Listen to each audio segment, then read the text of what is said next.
El viento que barre las llanuras infinitas de Asia Central no solo transporta polvo y leyendas de imperios enterrados, sino que guarda en sus ráfagas el eco de un terror biológico que ha permanecido bajo llave en los archivos del Kremlin durante casi un siglo. Imaginen una frontera líquida, una estepa donde el horizonte desaparece y donde la muerte no llega con el estruendo de los cañones, sino con la discreción de una fiebre que se propaga en el silencio de las aldeas nómadas.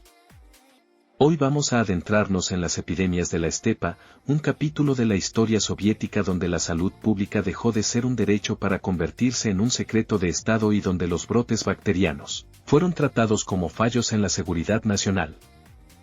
La mayoría de ustedes cree que las grandes pestes son eventos del pasado medieval o accidentes trágicos de la naturaleza que la ciencia moderna puede contener con facilidad. Creen que los brotes de ántrax o peste bubónica en la URSS fueron simples negligencias sanitarias de un sistema burocrático ineficiente. Pero tras analizar los protocolos de cuarentena militarizada, la bioquímica de las cepas Bosrosdenille y la logística de las ciudades fantasma diseñadas para contener lo inconfesable, he descubierto que esa visión simplista es la que te impide ver la verdadera arquitectura del horror soviético. La verdadera clave de las epidemias de la estepa no era el control de la enfermedad, sino la gestión de la información y la experimentación encubierta con el bioma más peligroso del planeta. Mientras el mundo occidental se preocupaba por la higiene industrial, en los laboratorios de Biopreparat se estaba perfeccionando la ingeniería de la infección mediante el uso de la peste de combate. ¿Cómo fue posible que una nación entera ocultara la desaparición de pueblos completos bajo la alfombra de la propaganda roja? Para entender cómo el Estado soviético convirtió la bacteria en una herramienta de control geopolítico, primero deben conocer el concepto de la ecología de la aniquilación, la base técnica de este secreto siberiano que les explicaré a continuación. Pero quédense hasta el final, porque la razón por la que hoy existen zonas muertas en el mapa de Kazajistán que todavía emiten señales biológicas activas tiene un vínculo directo con los experimentos que el mundo cree que terminaron con la caída del muro, pero que solo han pasado a una nueva fase de latencia. Para comprender este delirio biológico, debemos sumergirnos primero en el contexto sociocultural de la URSS de la posguerra, un imperio obsesionado con la autosuficiencia y el secreto. La estepa no era solo un espacio geográfico, era un laboratorio natural de dimensiones colosales.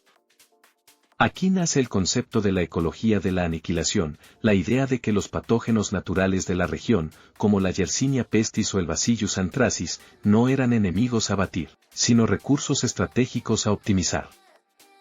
El alto mando soviético, bajo la doctrina de la defensa total, creó una red de sombras conocida como el sistema de antipeste, una estructura que bajo la apariencia de clínicas rurales, operaba como puestos de avanzada para la recolección de muestras biológicas extremas. En los años 50, esta paranoia se cristalizó en la creación de laboratorios secretos en las profundidades del Kazajistán soviético, lejos de los ojos de los satélites occidentales. La logística era impecable, se crearon líneas ferroviarias que no figuraban en los mapas comerciales y ciudades con nombres codificados como Sverdlovsk 19, donde el aire mismo era una variable controlada. En este escenario, la bacteria dejó de ser una entidad biológica para convertirse en una unidad de infantería invisible, diseñada para atacar no solo el cuerpo, sino la estructura misma de la moral enemiga. Entramos ahora en la parte más densa y técnica de este análisis, la bioquímica de las cepas de la estepa. Presten mucha atención, porque entender la manipulación genética soviética es la única forma de comprender por qué estos brotes eran diferentes a cualquier epidemia natural. El ántrax de combate no es el ántrax del campo. En los laboratorios de Biopreparat, científicos como Kanalovac trabajaron en la estabilización de las esporas para que pudieran sobrevivir al calor extremo de la dispersión explosiva. Bioquímicamente, el Bacillus anthracis produce una toxina tripartita compuesta por el antígeno protector, el factor edema y el factor letal.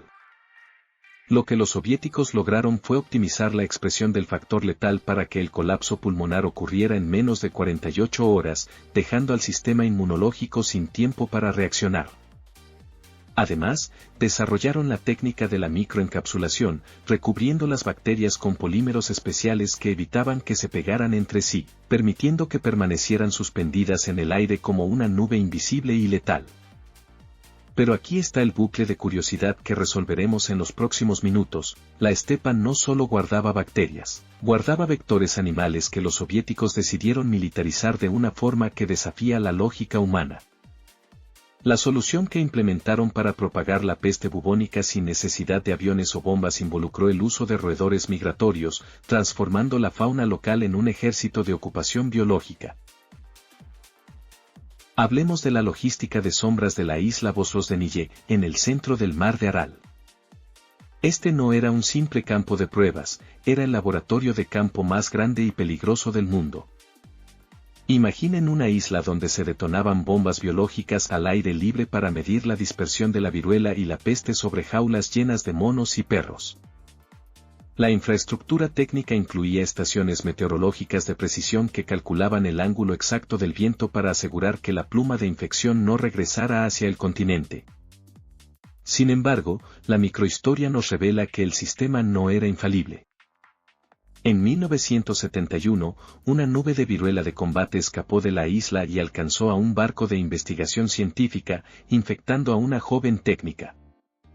Lo que siguió fue una operación de arqueología del lenguaje y propaganda. El brote fue etiquetado como reacción alérgica inusual en los informes locales, mientras el KGB cercaba la ciudad de Aralsk, quemaba casas y vacunaba a 50.000 personas en secreto absoluto. La deshumanización era total, las víctimas no eran pacientes, eran brechas de contención que debían ser selladas. La geopolítica de sombras de las epidemias de la estepa se extiende hacia las instituciones financieras del Estado soviético. Para sostener Biopreparat, que empleaba a más de 60.000 personas, la URSS desviaba fondos masivos destinados a la agricultura y la salud pública. Bancos estatales y complejos industriales de los Urales proporcionaban el equipo de acero inoxidable de grado quirúrgico y los fermentadores gigantes necesarios para producir toneladas de bacterias. Es un contraste macabro, mientras el ciudadano soviético promedio hacía cola por pan y medicinas básicas, el Estado poseía el arsenal biológico más avanzado del planeta, capaz de aniquilar a la población mundial varias veces. Pero el problema B que mencioné al principio era la persistencia. ¿Cómo limpiar una estepa que has infectado tú mismo? Aquí es donde el efecto mariposa se vuelve trágico. El secado del mar de Aral, provocado por la negligencia logística del riego de algodón, convirtió la isla Vozdeniye en una península, abriendo un puente terrestre para que los roedores infectados con cepas de laboratorio escaparan hacia las zonas pobladas de Uzbekistán y Kazajistán. Analicemos ahora la arqueología del lenguaje utilizada por los liquidadores biológicos soviéticos. En los documentos clasificados, nunca se hablaba de muerte masiva, se utilizaba el término reducción de la carga biológica activa. Cuando el brote de Anthrax de 1979 golpeó Sverdlovsk debido a un error de mantenimiento en un filtro de aire, el lenguaje oficial construyó una realidad paralela. Se acusó a los carniceros del mercado negro de vender carne contaminada, creando eufemismos para las muertes que ocurrían en los hospitales cerrados. Los médicos de la ciudad fueron obligados a firmar acuerdos de confidencialidad bajo pena de muerte, y las historias clínicas fueron alteradas para borrar cualquier mención a la inhalación de esporas. Este es el contraste definitivo. El Estado prefiere que su gente muera de una supuesta negligencia alimentaria antes que admitir que su programa de armas biológicas ha fallado.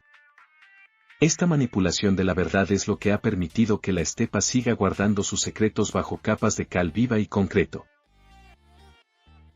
Llegamos a la resolución del gran misterio. ¿Qué pasó con el arsenal de la estepa tras el colapso de 1991? El dato más valioso y oscuro que les prometí es que la limpieza de estos sitios nunca se completó realmente.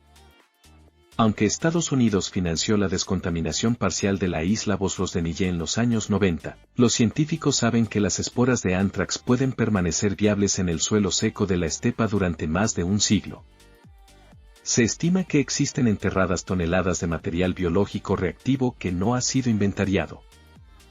El bonus final es que el conocimiento técnico de estas epidemias militarizadas no desapareció. Los científicos que una vez trabajaron en estas cepas extremas ahora operan en el mercado gris de la biotecnología global. El efecto mariposa es que hoy, Un simple cambio de temperatura en la estepa debido al cambio climático puede despertar patógenos que fueron diseñados para ser invencibles frente a los antibióticos modernos.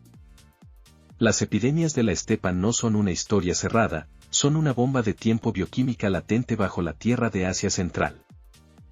La próxima vez que escuches sobre una fiebre hemorrágica inusual o un brote de ántrax en las fronteras del antiguo imperio, recuerda que la estepa nunca olvida y que el secreto soviético sigue respirando bajo el polvo. La soberanía de la bacteria sobre el hombre fue perfeccionada en el silencio de Kazajistán, y sus lecciones son el software invisible que rige la bioseguridad del siglo XXI.